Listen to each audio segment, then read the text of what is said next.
Hey, what's going on, guys? What's going on? I hope you guys are having a wonderful day. My name is Dr. Boyce Watkins. I want to say welcome to drboycetv.com, the home for intelligent Black people. Today, we're going to talk about a guy named Andrew Tate. I'm going to tell you who he is in case you don't know and why he is one of the most talked about people on the internet right now. And it looks like Andrew Tate may be doing some significant years in prison because he's been kind of R. Kelly'd. I don't know if this is all true or not, but we're going to get to the bottom of some of this. And I'm going to give you an assessment. I did a deep dive analysis on Andrew Tate, and I took some notes here, and I'm going to break down for you all of my notes on Tate and what he represents and just what we can kind of learn from what we're seeing here. So get comfortable, buckle up a seatbelt. We're going to get started on drboycetv.com right now.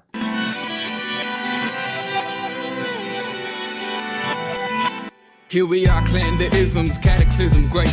Our people out here struggling, trying to make it in this state. Everybody out here doing it, but we the ones too late. Now family, we the ones who gotta delegate. Get that money in the power, never be fake. Stick to cosign for 3. What did he say? Create jobs, support our own. Educate the same and buy back your home. Got 3 degrees, triple 10. 3 PhDs, now we on the CNN. DBTV, let's talk about negligence. Ignorance is bliss, but we can turn it to intelligence. Believe none of what you hear, half of what you see. Let's break it down here on Dr. Boyce TV. Here we are. Hey, what's going on, guys? Welcome to drboycetv.com, the home for intelligent Black people. My name is Dr. Boyce Watkins, and I want to say hello to everybody, and I want you to shout out the city that you're from. And I see Nathaniel is out of Accra, Ghana. What's going on? Good to see you, Nathaniel. I loved Accra. I went to Ghana last year, and it was amazing. Oh, actually, right before the pandemic, we went to Ghana. And I want to say hi to Dr. Vibe out of Toronto, the Dr. Vibe Show. My wife loves your show, man. She was on your show, and it was a great interview, and I enjoyed watching it. M. Steele out of Savannah. Dolitha says, what is he being accused of? I'm going to tell you, it's kind of interesting. But let me first say hi to Javon Muhammad out of Florida, Michelle out of Birmingham. My name is Corey, always from Baltimore. B1, always from Baltimore, my man. So, yeah, you guys know in this space, we are B1. That means Black first. That means we put our community at the top of our priority list. We don't apologize for nothing to nobody because ain't nothing wrong with loving Black. You ain't got to hate white to love Black. So let's keep it 100. Give me a yes in the chat if you agree that Black love is the most important love and that loving ourselves is something that we all have to do as Black people. And also being intelligent is a good thing, especially in a world that promotes a lot of ignorance and a lot of chaos and a lot of ridiculousness. Now, I'm going to ask you all a yes or no question real quick. Give me a yes or no. How many of you have heard about a guy named Andrew Tate? Give me a yes in the chat if you know who Andrew Tate is, if you've heard that name, even if you've just wondered, like, what's all the buzz about? Why is everybody talking about? I'm going to tell you, Andrew Tate, you know, one thing I got to say is this brother knows how to get people talking about him. His promotion, marketing skills have been extraordinarily good. A lot of people around the world know who he is. He's interesting. You know, that's what I'm saying. He's interesting, right? He really has really caught a lot of attention from people all around the world. And I think I can get him up on the screen there. There he is right there sitting, I guess. You know, guys like to try to flaunt and show off how much money they have. So he's probably sitting on a jet or something somewhere. And I did some research on Tate in terms of understanding what he represented, what's going on with him. I'll break down that story. And I know some of you think he's awesome. Some of you think he's, or as Mr. Splackaville says, he's a goofball. Some of you are in the middle. You know, I'll give you my assessment on it, but then really I want to kind of talk about the range of what we're seeing with a guy like Andrew Tate and why his name has come up this week. Well, the reason I'm talking about Andrew Tate today is because Andrew was just arrested. According to TMZ and some other outlets, this is according to Yahoo News. Yahoo is claiming that Romanian authorities detained Andrew Tate in a human trafficking case. If that's true, that is a problem. Human trafficking, not cool at all. I hope that's not the case. But I want to remind everybody, you know, we have to live in a world where you're innocent till proven guilty. You know, I know a lot of people believe you're guilty till proven innocent, but that's wrong and that's not fair, right? So we don't know if this is a legit charge or not. But I will kind of give you some backgrounds on Tate to kind of give you some perspective on it because I think that he's worth talking about. So it says here, Romanian prosecutors said on Thursday they've detained divisive internet personality and former professional kickboxer Andrew Tate on suspicion of human trafficking, rape, and forming an organized crime group. Tate, banned from many social media platforms for misogynistic comments, and hate speech, and his brother Tristan will be detained for 24 hours alongside 2 Romanian suspects, prosecutors from the anti-organized crime unit said in a statement after raiding their properties in Bucharest. Okay, did anybody else's spidey senses kind of pop up just now when you just read this? Did anybody else notice what I noticed? Give me a yes if you noticed what I just noticed. I just read. So anybody else notice what I just noticed? Did you see how long they said they would detain him? Just for 24 hours. Okay. Yeah, I thought, what?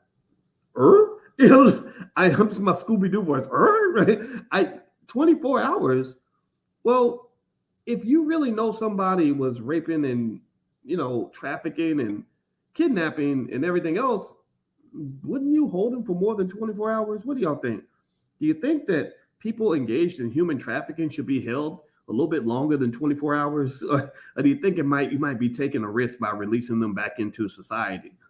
That right there, I'm sorry, that jumps my spidey senses out, because I'm sitting there thinking, if you're detaining him for 24 hours, that could mean that it was a publicity stunt, or that you were just trying to make a point or trying to spook him or somehow. And I'm not saying that this makes him innocent. This does not make him innocent, because we got a lot to talk about with Andrew Tate. He might be very guilty of being an asshole. That might be that I think that if you charge him for being an asshole, he might be guilty as charged. But being an asshole does not make you a human trafficker, right? And I know that some people believe that they're one and the same. They're not one and the same, right? So I think you got to be real careful about assuming the worst because you don't like what somebody says. That's a very dangerous world we live in when we start thinking that way. So it says here that the Tate brothers have been under criminal investigation since April. They declined to comment, but their lawyer confirmed that they have been detained. The 4 suspects appear to have created an organized crime group with the purpose of recruiting, housing, and exploiting women by forcing them to create pornographic content meant to be seen on specialized websites for a cost. They would have gained important sums of money. Prosecutors said they found 6 women who have been exploited by the suspects, physically exploited. Tate has said women are partially responsible for being raped and that they belong to men. If that's what he said, I like to see that quote. I like to see the quote, because I don't really like it when somebody paraphrases what somebody else said. But let me Google search this, because that's kind of, if he did say that, it's kind of messed up. But let me see exactly what he said. I like to hear exactly what someone said. When media gets to where they're paraphrasing your comments, that's when it gets kind of messy. So let me see here. Andrew Tate, women belong to men. Let me see if I can find. Okay, I think he did say something about women being men's property, but I don't see anything about him saying that women deserve to be assaulted. And I think that that's a slippery slope, right? Because if somebody says you shouldn't go up to a man's hotel room at 2:00 in the morning and expect that to end well, that's not saying that you deserved what happened to you. It just says be careful, right? It just says, be smart about who you spend time. Like if I go into a dark alley and I get robbed, and I have a pocket full of money in a dark alley and somebody robs me, it doesn't mean I deserve to be robbed, but someone might tell me, hey, don't go in that dark alley with a pocket full of money by yourself, or something bad might happen. So I think that those comments, there's a space for those sorts of comments, for those empowering comments to kind of say, be cautious. But at the same time, when people start to spill that into saying, oh, you're victim blaming, no, that's not true. You don't have to always be a victim. I don't believe in necessarily predetermined victimhood. I'm sorry. I just don't buy that. I think as a Black man, and my whole life I was told I was a victim. To hell with that. I'm not trying to be nobody's victim. I'm going to fight the hell. I'm going to fight like crazy. I'm going to think strategically. I'm going to be cautious and be careful. And if I happen to be a victim, then that happens. But at the same time, that's very different from me just saying, well, I'm a victim. I might as well not prepare. I might as well leave my doors unlocked because I'm going to be a victim of robbery. No, you don't do that, right? So I don't know what Tate said. I don't see his exact quote. So I don't know what to think about the paraphrase, to be honest with you. It says Tate has said, okay, all right, let's see. Earlier this week, the British national was told to get a life by climate activist Greta Thunberg on Twitter after he told her he owned 33 cars with enormous emissions. So apparently all the internet personalities are, throwing snarky comments back and forth at each other. Greta Thunberg, I guess, is a young climate activist who, for whatever reason, enjoys getting into Twitter fights. And so I guess because they both have millions of followers, It becomes entertainment to see people with lots of followers throwing, lobbing insults back and forth at each other. And that's kind of what that is. I don't care about that. That's not a big deal to me. I've seen that happen. It's fun, but it's not serious, right? So here's what I see with Andrew Tate. I read Andrew Tate's bio. I read his bio in extreme detail because I wanted to try to understand the man. I know enough about manhood and masculinity to just take it in and just try to understand where it's coming from, because I've known different types of men. One thing about masculinity that we forget is that there's no one way to be a man. And I think it's important for young men to understand that. I think that sometimes if you see a rapper who makes you think manhood means you got to have 85,000 tattoos and carry a gun on your hip, that's one type of masculinity, but that might not be the type for you. Then you might have another man who doesn't carry a weapon, who just gets up and goes to work every day. Then you might have another man who does something a little bit different, who might be the guy sitting in the library who's designing computer algorithms for artificial intelligence. Or you might have another man a man who is a teacher that spends time with his children. And one of the things that I really believe we should calibrate in this whole conversation about masculinity is to get away from this notion that there's one way to be a man. There's not just one way to be a man. Give me a yes in the chat if you understand what I'm saying. There's not one way to be a man. Andrew Tate represents a type of masculinity that apparently works for him. There are some concerns with it, and I'm going to go into some of that. But for the most part, though, that's a type of masculinity that's out there. That's a type that even when I was a young guy, now look at this, pay attention now. If you look at Tate's past, he's interesting. He's half black, half white, I think. And he's part American, part British. So I think he spent some time in DC and Chicago and London. And then he goes on and becomes this hugely successful kickboxer. I think he was one of the top kickboxers in all of Europe. You don't get to be that successful at anything without understanding certain valuable principles related to hard work, discipline, mental toughness, et cetera, et cetera, et cetera. I think those are things that men can actually learn from. I think you can learn from an Andrew Tate the same way you can learn from a Michael Jordan, right? Michael Jordan can show you how to achieve things, how to succeed. I read Michael Jordan's book when I was 22, 23. I got advice from that book that carried me through life. One thing that Michael Jordan wrote in his book that I read when I was 22 was he said that you should work on your weaknesses until they become your strength. Whatever your weakness is, you spot it, you face up to it, and you go at it until it becomes your strength, right? And Michael did that throughout his whole career. When his weakness used to be he wasn't a good passer. He became one of the best passers in the NBA, he became the assist leader in the NBA. Then his weakness was defense. Well, then he became Defensive Player of the Year. Then his weakness was physical strength. He became one of the strongest players in the NBA. His weakness used to be his jump shot. Then he got one of the best jumpers in the NBA. I loved that. I respected that immensely because that showed me that every human being evolves. None of us are stationary in who we are unless you choose to be. The only way you're going to be stationary is if you choose to be that way, that there is room for you to grow and evolve. And I think champions can teach you that, because I would be willing to bet you that Andrew Tate did not become a world champion kickboxer, or he wasn't world champion. I think he was world champion in one of the divisions or something like that. He didn't get there without sort of walking away from complacency. You can't be complacent and be a champion at anything. So I think things like that you can learn from, right? So I read Michael Jordan's book, and his comment about working on your weakness until it becomes your strength. That's what actually led me to transfer from my PhD program. I was studying at Indiana University at the time. That's where I met my wife, Alicia. And I left Indiana University and I said, my weakness is mathematics. I'm going to go back to the University of Kentucky and I'm going to spend 3 straight years studying mathematics until math becomes my greatest strength. So I became an expert mathematician after not being very good at math. So there are things you can learn from a Jordan. There are things you can learn from a Tate. Craig says Tate was also a chess prodigy at 6. Yeah, his father was an international chess grandmaster. So he's not stupid and he's not weak, right? He has balls and brains, right? That's what a young guy is going to look up to, because that's what champions are made of. Now, here's the other side of it that I hope you'll hear. Give me a yes if you can hear all sides of this.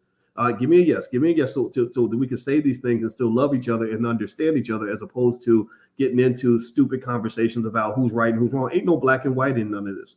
No black and white in any of this. If you see things in black and white, you're not thinking it through. So here's the other part of that. while I can read a book about a Michael Jordan, and I know people who know Michael, so I'm gonna be very careful. I don't know Michael, but I have to be careful because I know people that are very close friends with him. There are things about Michael that I admire, things from Michael that I learned, things I learned about mental toughness. I saw every championship, all of that, and I learned from watching this guy point out what he wanted and go get it. But the other side is that you would be lying to yourself if you don't confess that there are parts of Michael Jordan's life that were a complete mess. There were areas of Michael Jordan's life where he wasn't looked at as a very nice person. A lot of his relationships seemed to suffer because of his, kill everything, winner take all attitude. There were there was his divorce from his wife. There was sort of issues, it seems, with his kids. Michael, if you saw him on that documentary, he did not look well. He looked a little sick. He had some liquor and his eyes were kind of getting yellow, and you saw what happened. The stress he went through with his dad being killed the way he was, and then I've heard I just had people tell me, yeah, I met Michael Jordan, I did not like him, he was an asshole, and so the point to say this is that when you look at this and you admire the masculinity that makes you into a champion, is there some way to balance that, to say that being a champion does not necessarily mean you have to be a full-time asshole all the time? And the best example I can give on that is probably a LeBron James. LeBron James came along. I promise I'm gonna get this back to Andrew Tate, because I think this is a great opportunity to really talk about it in a broader sense, as opposed to the juicy stuff. And Andrew Tate gets arrested. Yeah. We'll talk about all that. We already mentioned that, but we'll get back into it. But really, it's more about what does an Andrew Tate kind of represent? Why might somebody listen to him? So you remember LeBron came along after Kobe and Michael. Kobe copied off of Michael Jordan. Kobe became a guy that was similar in disposition to Michael, just kind of ruthless, kind of bullied his teammates, was kind of a jerk. LeBron didn't follow that blueprint. LeBron was a tough guy. LeBron was also a champion, but LeBron also was a guy who involved his teammates. LeBron was a lot more cooperative. And this is that word, cooperative versus competitive. Cooperative versus competitive. Type the word cooperative in the chat. A lot of men, this is where I think men get misled in the manosphere, when you're looking up to kickboxers and guys that flash their Lamborghinis and show you all these so-called signs of success. Where you lose a little bit is they train you on this idea that as a man, you must always be competitive and that you can never be cooperative.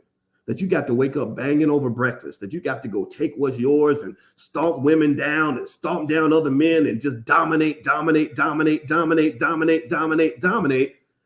You ain't got to do all that. That's not how you really lead. That's not how you build power. That really actually isolates you, and that puts you on an island. That makes you, some hyper-masculine alpha male who dies at the age of 38 because he realizes that no one loves him, and that he's drinking himself to death, and that he's smoking cigars until his lungs are turning black, and that he's depressed, and he finally realizes that cars and houses and women are not going to fill up the void that exists on the inside, because nobody ever taught him about the other parts of being human. The thing about being a man, I think that a lot of these guys end up missing, is that the flashy stuff you see on Instagram is just a tiny fraction of who a person actually is and what's really going on in their life. And so I look at Tate. I saw what he was doing. I thought it was interesting. I don't think everything Andrew Tate was doing was bad, though. I would listen to him. Sometimes he would say stuff that makes sense. But the interesting thing is that we kind of live in this world of the internet extremist, the rise of the internet extremist. The internet extremist is a person that's going to get the most likes, follows, and everything else because they say crazy shit on a regular basis. Kevin Samuels was a smart, logical guy who said a lot of things that people needed to listen to. But every now and then he'd say, "Fuck you, you're gonna die alone" to black women, and that just made him. That was something that I don't even think he believed. I don't even think even he was that kind of a jerk. But he knew Remember, Kevin Samuels made videos for years, and no one paid attention to him. He was on the internet for 5 years, and y'all were not watching him. Y'all did not start watching Kevin Samuels until he told some black woman that she was going to die alone. And that ain't cool. Why the hell you got to tell somebody they're going to die alone in order to make yourself feel better? Why is the extreme stuff the only thing that some people listen to. I guess I have to ask those people. I don't know. Most of you aren't in that category, but I know that there are people that are. So I think that with Andrew Tate, the big mistake he made when I read his bio in detail, he's not stupid. We've established that. He's a chess grandmaster or something. So that means he's pretty smart. He's not weak. He's a boxing world champion, for God's sake. I can't whoop his ass, so I'm not going to talk. I'm not going to tell him he's a punk. But he obviously knows how to make money. But one of the things I've talked to you guys about, we talk about money all the time on this platform. This is a financial platform, Black economics. We talk about it all the time. And one of the things I've mentioned to you guys a million times over is that all money ain't good money. All money ain't good money. So if you see the Lamborghinis and the big houses and the pretty women, and you say, oh, I want that life. I want to be on the private jet. I want that life. That's almost like looking at a pretty girl who got a nice shapely body and a nice booty and all that stuff.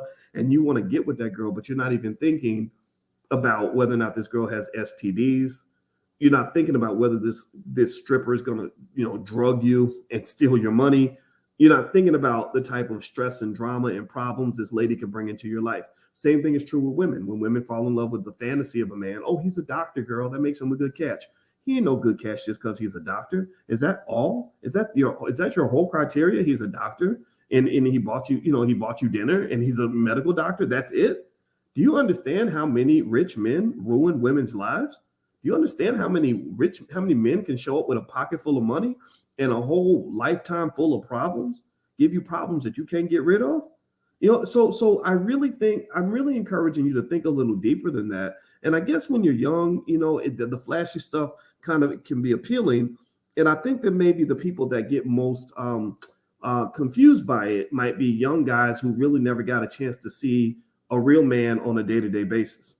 They didn't see, maybe their father wasn't there, so they didn't get a chance to see what it looks like when a man is showing you the entirety of who he is. Like I saw my father. My father was a tough guy. My father was every bit as tough as Andrew Tate. My father was in karate and had the black belts and all that.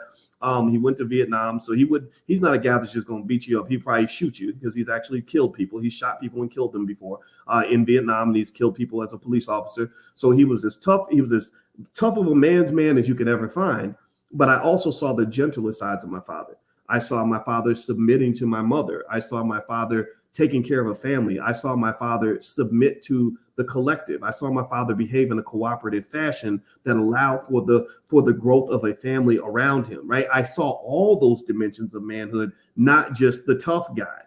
I didn't just see the flashy stuff, and also my father in his wisdom, which, it wasn't perfect, but he was wise in this way. He taught me how to look past all the flashy stuff. He taught me how to look at a guy that looked like he's on top of the world and look at the pitfalls of that. He taught me kind of a gangster mindset in the sense of being able to identify your blind spots. And what I'm thinking here's the thing I'm going to say about Andrew Tate.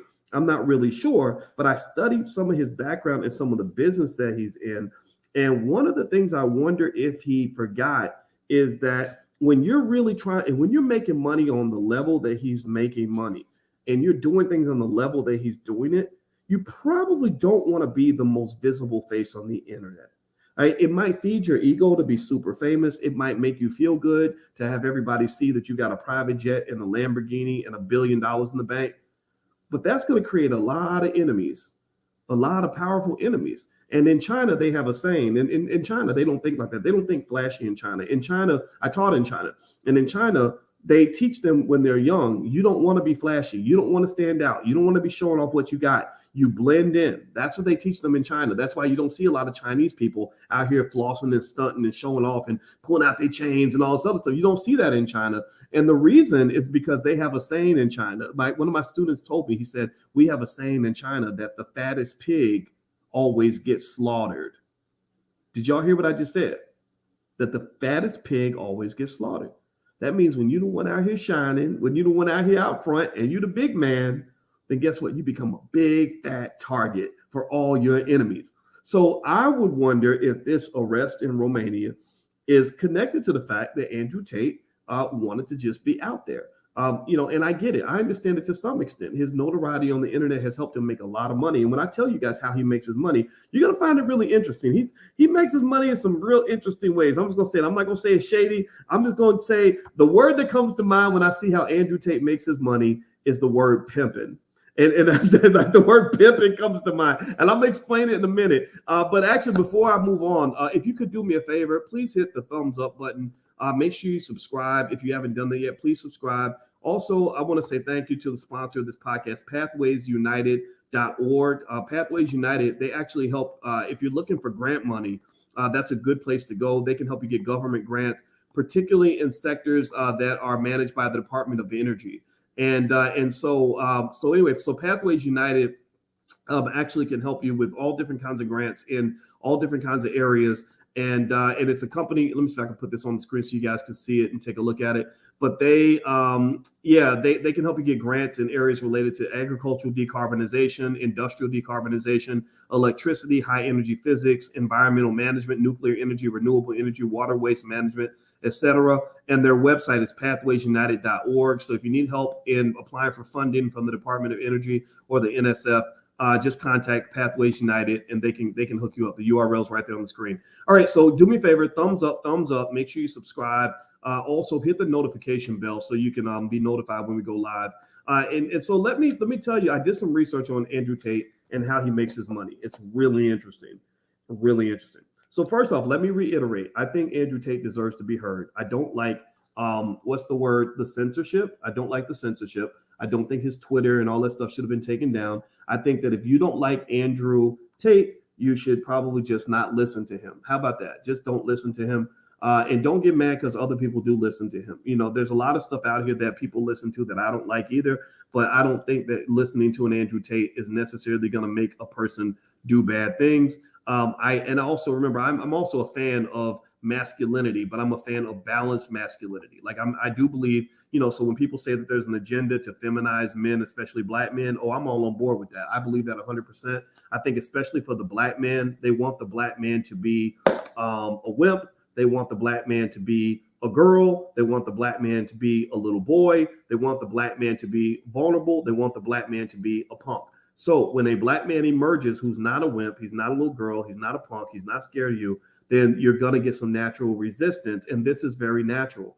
When people are competing with you, when they're fighting against you, that shows that you are a competitive entity. You're not going to have white supremacy cheering you on when you show up in your fully masculine form. That's just not the way the world works. So when you are a black man and you express your masculinity, like I'm fully comfortable with being a man. I know I'm a man. I don't need anybody's validation of that. I have 51 years of evidence to show that I'm a man. I got a wife and children that shows me that I'm a man. I have a long string of decades of success that shows me I'm a man. I don't need nobody to tell me that. Well, when you show up like that, then guess what? You're going to get resistance. You're not going to get the same handouts and handicaps that you received when you were just a wimpy little black male, a little vulnerable, pathetic little man, right? So ultimately, I think that I'm a big fan of masculinity, but I do think that at the same time, we have to sort of think about like, what's that supposed to look like? And how can masculinity be present in a way that is not just distastefully mean toward women, and harmful to women? Can't we support women and still be men? Give me a yes in the chat if you think that we can support women to be what they want to be and still be as masculine as we want to be. Give me a yes in the chat if you believe that me being a man does not mean I have to somehow take something away from you. I don't have to oppress you in order to prove my masculinity. That's not good, right? That just doesn't work. That doesn't work for the family. It doesn't work for the community. I'm not a fan of any of that. So if you want to know my position on that, that's where I stand. So I don't think Andrew Tate should be banned at all. Now here's the thing. I looked at some of his background. And so one of the things that I noticed is that one of his first businesses was something where, and he talked about this. He had a business, and the reason that the word pimping comes to mind, I'm explaining why the word pimping comes to mind. If you think about pimping, what is pimping? Pimping is where you manipulate other people for your own financial benefit, right? Now, they might benefit too, right? Like, if you have a pimp and he's got workers, then those workers might get a cut of the money and the pimp gets the rest, right? But pimping has a negative connotation because there's kind of an exploitative element. There's a psychological manipulation that might come with pimping. I felt pimping all through his background. So the first part was he had this business apparently, and he talks about it. He actually talks about it where he would get women to basically take advantage of rich, lonely old men. Did anybody know that? Give me a yes in chat or no if you heard about this. He had a business where he was making millions of dollars by getting women to not, I don't know if it was catfishing men, but he said that he was basically writing the messages to them and using the women's images. So these lonely men with lots of money who basically, for whatever reason, I guess he was going after the men that were going to make themselves into suckers. They would send money to these women who would then basically like sell these sob stories and say, you know, my car broke down, I broke my leg, my dog died, or I need money for a plane ticket, but I'm really never coming to see you, you know, stuff like that. And he made money off of that, right? Now, give me a yes if you feel that that kind of business is unethical. Like, give me a yes if you can agree that that's not cool. It's not cool to take advantage of people. I get it. You know, yeah, they shouldn't be suckers and they shouldn't make themselves vulnerable like that. But can we at least agree that that's not the way to make your money? When I tell you all money ain't good money, I don't think that's good money. You know, I mean, but then again, maybe some people don't care, but I think that when you're exploiting people and taking advantage of their vulnerabilities or lying to them in that way, not only is it unethical, but it could also be defined as illegal. And even he sort of admitted that it was kind of a scammy way to make money. Now, let me tell you how he also started making money. He created something called Hustlers University. And in Hustlers University, there's a lot of stuff there where people can learn some things, right? Again, I'm telling you, Andrew Tate is not a guy you can't learn from. I told you he's a chess grand champion or something, or he was a chess prodigy, and he's a world champion boxer, right? So I think that there's a lot you can learn from him.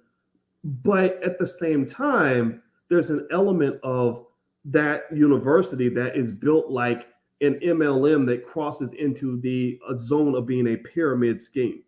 Now, why did they define it as a pyramid scheme? Well, the reason they defined Hustlers University as a pyramid scheme is because basically all the members are encouraged to recruit new members to pay money to be part of Hustlers University, and all that money flies to the top of the pyramid. And the definition of a pyramid scheme, the legal definition of a pyramid scheme, is when you have a business that makes the bulk of its money by recruiting new members, right? That is technically illegal. So not all MLMs are pyramid schemes. Some MLMs are able to dance that fine line. Some MLMs spin into the space of a pyramid scheme. And so Hustlers University is defined by a lot of legal entities around the world as a pyramid scheme, which is part of the reason why Andrew Tate probably makes $5 to $10 million a month. Now, so when I say pimping, I'm not just talking about the women. He ain't just pimping the women. Some would say he's also pimping the men who believe in him, the men who are signing up and giving money to Hustlers University, that are buying into his managed image, right? That he's pimping everybody, right? So look, I'm going to say this, again, I don't think all money is good money. I don't think that a pyramid scheme, MLM type situation is a good way to make money. I don't think that that whole call center with women was a good way to make money. And so what can occur is that the flashiness and then the interesting, somewhat borderline shady ways of making money, that convolutes a lot of the good things that an Andrew Tate might actually have to offer. I listened to him. I did something a lot of people don't do. A lot of critics don't even listen to people that they might disagree with. I said, let me go hear this brother. Let me just hear what he has to say. Let me see what he has to say. So sometimes he would talk and I would say, okay, I don't like that. Like, that's just flashy hyper-masculinity that's going to impress a little boy. That doesn't impress me because I'm a grown-ass man. But then sometimes you'll say something where I'll say, okay, that was actually wisdom. He was actually saying something that was unpopular, but I think it's wise. And if I had a son, I'd want my son to hear that part of the conversation. What the young guys get impressed with is they tend to get impressed with the flashy stuff, and I get it, right? I think when we're all young, we want that stuff. We want the fancy car. We want the big house. We want the private jet. We want to be like the world champion. But what I encourage any young man to do is always never forget the importance of balance. Let me explain to you. I know people that have the fancy cars and the big houses and the private jets. A lot of them are so unhappy that they might kill themselves at any second. Well, why is that? Why is it that Deion Sanders was one of the highest paid athletes in the NFL, one of the most famous men on the planet, was making all kinds of money, could have any woman he wanted, had the fancy cars, had the big house, was flying private jets everywhere, but he was suicidal. Did y'all know that? How many of y'all knew that? That there was a time where Deion said he was just want to drive his car off a bridge and kill himself. So how is it that you can have all this stuff and not be happy? Well, it's because you did not understand that success as a man is not a one-dimensional process. You can't look at one thing and say, "Oh yeah, if I get that house, if I get that money, if I'm famous, I'm going to be there. I'm going to be successful." No, it goes into mind, body, and soul. The well-being that you have as a human being goes into three key areas: health, wealth, and relationships. Health, wealth, and relationships. So I see a lot of wealthy men who are not healthy, not mentally healthy, not physically healthy. There's a lot of rappers who go out every day afraid somebody's going to run up and shoot them in the head. That's not mentally healthy. That's traumatic. That's very scary. They're physically unhealthy, about to die from a drug overdose any minute because you're popping Molly's and Percocets and drink and every single day. That stuff's going to kill you. Their relationships fall to crap because you think you're better than everybody else. Let me just tell y'all, I don't even care. I'm vibing in the conversation now. I'm gonna tell you the truth. When I talked to Kanye West for hours and hours and hours, he made me think about that. I said, here, this man has hundreds of millions of dollars in the bank. He's still rich. Kanye is not broke, but Kanye has problems I would never want to have. I sat there and just looked at his situation and said, Lord Jesus, if you did not get cursed by the devil, I don't know what did. What does? You, in my mind, I'm like, bro, you'd have been better off just being a regular guy. Now you got kids by a Kardashian. You got the feds watching every move you make. Can't even talk to you on the phone without wondering if the feds are going to start tracking me now and recording phone calls. You got people that want to kill you. You got the Jewish establishment that wants to take you out. You got people that are looking to arrest you anywhere you go. And you got all the other pressures that come with being a celebrity. That is not a good life. That's not a good life. So when you see him and he's looking kind of upset and disheveled and kind of just wandering and stuff, like he's holding it together, I think that's partly why, to be honest with you, because because sometimes you think you're blessed when really you got dropped in the pits of hell. So when I look at Andrew Tate and I see, here's a picture that really stuck out to me. Let me see if I can pull this picture up. This picture to me just kind of exemplifies everything I was talking about. And this is there's a movie that I think everybody should watch. It was called Dorian Gray. I've talked about it before. Dorian Gray is a really awesome story about a man who had everything he wanted, but he was cursed by the devil. And when I see images like this one with Andrew Tate, and you see here Andrew Tate is being hauled away by Romanian police. I don't know what the human trafficking sentences are like in Romania, but I know that here in the U.S., human trafficking has you looking like R. Kelly.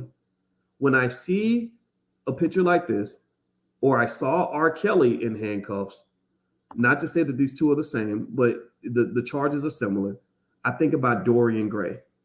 Dorian Gray was a guy who had everything a man would want. He had all the money, he had all the fame, he had all the power, he had all the women, he had all the stuff. But the problem was that Dorian Gray also had to trade his soul. He lost his soul. And because he got everything he wanted, he became very almost spoiled, like spoiled rotten. Like he was just having sex with so many women. The women got boring. So he started sleeping with men and dogs and just whatever, right? Because he couldn't find enough to really fulfill that appetite. Right. And that happens in Hollywood, actually. If y'all don't remember, Quiet as Kept, if I'm not mistaken, I think in LL Cool J's book, he subtly kind of gave away some of his experience when he said something like, after sleeping with so many women, he didn't care what he was sleeping with. He didn't care what he was putting his what into. Like, it didn't matter. And you know what, that's like a subtle way of saying, to me, that's a subtle way of saying that, I might have slept with your brother if I got the chance to do that. I don't know. I'm not saying that that's the case, but I'm saying that's what my impression was at that time. And so ultimately, there's something to be said about understanding the importance of balance and mental health. And so I would encourage all men who want to be winners and to be successful, go get yours, go be successful, go fight, go stand up for what you believe in, do all of that. And don't apologize for being a man. I think that we have an anti-masculinity agenda out here. I think we really do. But at the same time, listen to the women around you. Listen to your mama, listen to your girl, listen to your daughter. Learn how to be a balanced man. Like if you look at The Rock, right? The Rock is like this big muscle-bound guy who has all the money and he's got, muscles in his head. He's probably taking steroids and stuff to stay that big, right? Joe Rogan called that out. I think he probably is taking some supplements. I mean, he's 50 years old. I mean, come on now. But, you see The Rock also going on Instagram and he's playing with his daughters. He's doing these little soft, touchy-feely things to show balance as a human being. And I think that is a good part of being a man. That will make you happier than simply always being a guy who's banging over breakfast and constantly insulting people and constantly picking fights and constantly in the war zone. That's not good for your mental and your physical health. It's not good for your spiritual health either. So that's just my 2 cents. As far as Andrew Tate goes, I don't know how this is going to play out for him.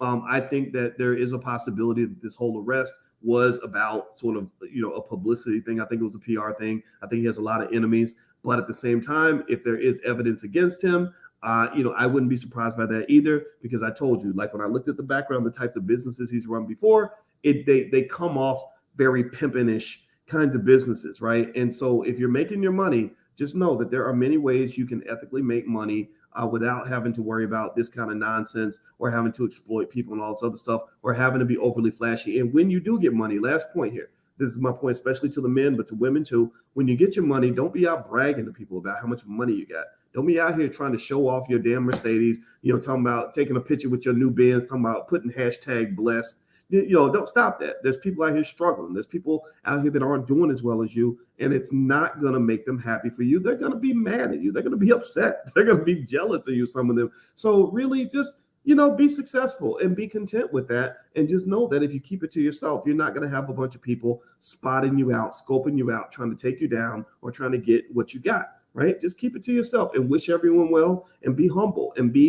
find the wealth in who you are, where you don't need all the external stuff to validate yourself. Right? That's another part of manhood that I don't think gets talked about enough. When you see, like that little girl, when she said that, when she used that term small dick energy, what she's kind of saying is, I don't know if y'all saw that. She said that to Tate. And it's kind of like there's something about sort of trying to like always roar everywhere you go. And always show how nice your car is, or show how big your house is, or show how big your muscles are, or whatever. Some people will say that is a way of overcompensating for a deep-seated insecurity that you may have. And so I would encourage you to, one test you may want to give yourself one day to know if you're really successful is, am I successful enough and comfortable enough with my success that I can walk in a room and be the most successful person in the room and not have anybody know it? Can you walk in that room and literally be quiet and let everyone else talk and without feeling like you got to show how smart you are? Can you be in a space where you know that you have more money than everybody else, but you ain't got to bling not 1 second? You don't have to show off anything. When you get to that point, that's when you reach something called self-actualization. And that, to me, is something where you don't think you're successful. You know you're successful. And because at that point, success doesn't matter because you've already proved it to yourself. And then once you prove it to yourself, you don't have to prove it to the world. That's my belief. That's my 2 cents. Thank you for letting me share that. And I thank you all for listening. Okay, guys. So do me a favor. If you could, please hit the thumbs up button, thumbs up, share, subscribe. I want to say thank you again to tonight's sponsor, pathwaysunited.org. If you're looking to get grant funding for for your LLC or for your personal work or from the Department of Energy, pathwaysunited.org. They can help you with those grants, especially things that are related to the sciences. So feel free to reach out to them. And last but not least, in case you guys don't know, we have financial flashcards for children. We have flashcards on money. We have flashcards on investing. We have flashcards on real estate. Flashcards on credit scores, credit bureaus and stuff like that. So if you want your kids to get ahead of the curve, feel free to go to financialflashcards.com and take a look at our flashcards for children. I think you're going to really like what you see. We're really trying to educate our own, and we want our kids to get ahead because we want to win too. All our kids can't be world champion kickboxers like Andrew Tate, but we want our kids to be world champion wealth builders. There's room for everybody. For every one athlete that's a millionaire, there's 10,000 millionaire business owners, right? So instead of all of us trying to get into the NBA or all of our kids trying to get into the NFL, how about all of our kids get into the entrepreneurial Hall of Fame? How about that? Because there's room for everybody. So God bless you. Have a good day, everybody. Thank you all for listening. I love you. And hit the thumbs up button on your way out. Thumbs up, share, subscribe if you haven't done it yet. And I'll talk to you guys soon. Take care now. Peace.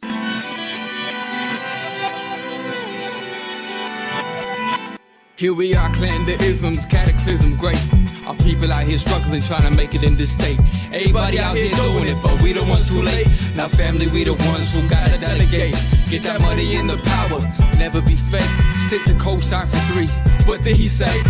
Create jobs, support our own. Educate the same and buy back your home. Got 3 degrees, triple 10. 3 PhDs, now we on the CNN. DBTV, let's talk about negligence. Ignorance is bliss, but we can turn it to intelligence. Believe none of what you hear, half of what you see. Let's break it down here on Dr. Boyce TV. Here we are.